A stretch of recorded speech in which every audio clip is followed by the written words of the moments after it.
some weeks ago, YouTube user 21crosscheck21, when he found out I'm not an atheist, which he'd previously thought I was, uh, asked me to make a video detailing what exactly I believe.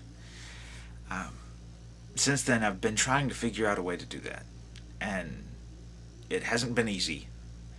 And I've tried to come up with a plan of what I was going to say on the video, as I do with the rest of them. And it just hasn't worked, so I decided to give this a shot and just wing it and see how it turns out. Um, One of the reasons that's difficult for me to say what I believe is because of the word believe itself, the word belief. Um, by the way, if you see something fly past the camera, I have aerial termites flying around the light, so you'll probably see them fly past occasionally. I hope you'll be able to ignore them. But anyway, the word belief itself can have a lot of different meanings. Um, a religious belief, I think, in my opinion, is different than other types of belief.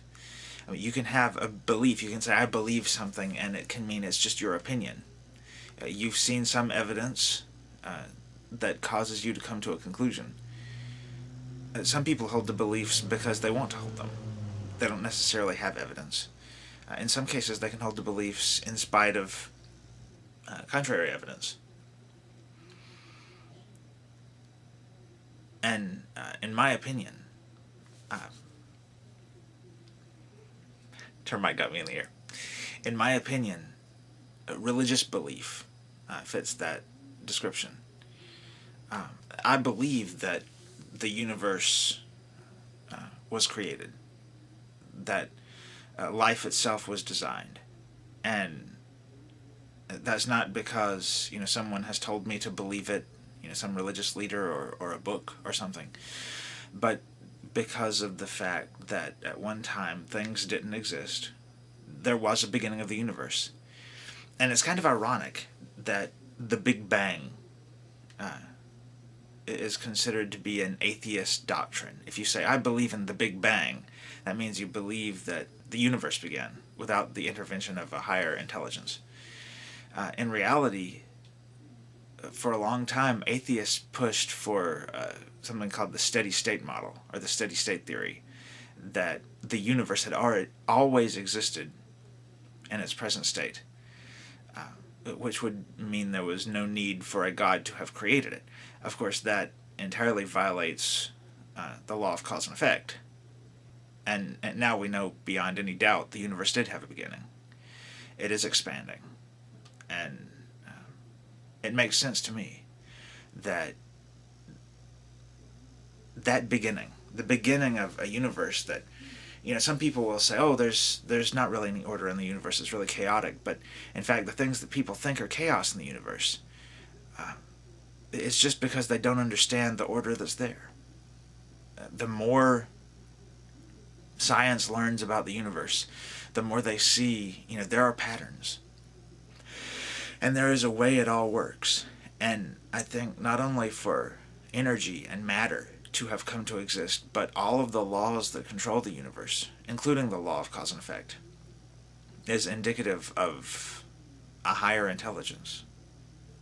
That an intelligence came up with how it was going to work. Life, DNA especially, the fact that DNA has to be in some semblance of an order for it to work. There is no real explanation for how life could begin from non-life to life without a designer. It's simply impossible to imagine that life could begin, that a DNA sequence that would make sense to the cell. I don't see any way that's possible without a designer. So in that way, I can say, I believe there is a creator, or there were creators. There's no way I can say well, there is one God, or there was more than one God, or anything like that.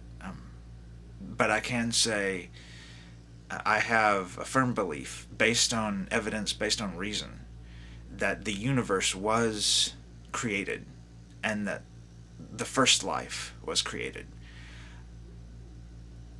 The fact that life is capable of evolving from one form to another, and evolution has nothing to do with atheism.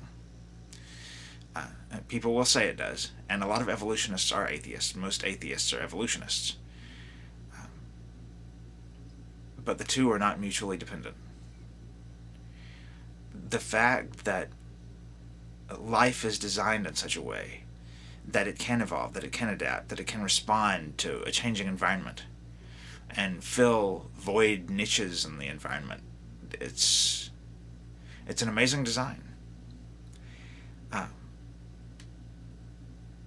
But all of the evidence points to that. So in that, I would say I am a theistic evolutionist. I believe a creator or creators made life in such a way that it could respond to its environment, that it could respond to changing conditions and new opportunities, and change itself, and that all of the incredible forms of life there are possible because life was designed to adapt and to change.